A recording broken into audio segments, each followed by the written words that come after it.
En la localidad turolense de Monteagudo llevan casi 50 años intentando recuperar su ermita, un tesoro patrimonial que estuvo a punto de desaparecer, pero en un mes volverá a abrir sus puertas y ustedes podrán descubrirla ya ahora.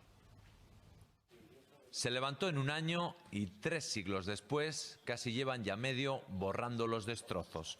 Con pincel y dedicación, las restauradoras restituyen lo que parecía imposible cuando entraron a lo que era una paridera con muros resquebrajados, humo de hogueras y pintadas, aunque alguna se quedará para demostrar que fue también cárcel durante la guerra. Aquí podéis ver una que es bastante interesante que pone: aquí estuvo Avelino Díaz de Gijón, Asturias, el 9 de enero del 36.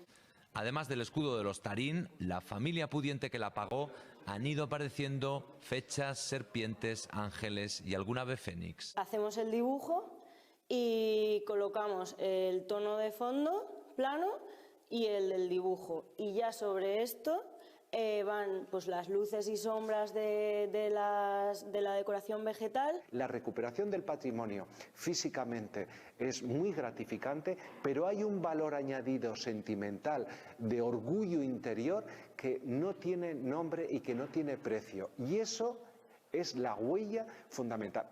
Se abrirá en un mes y esta ermita la redescubrirán incluso los vecinos, que serán quienes dibujen el futuro.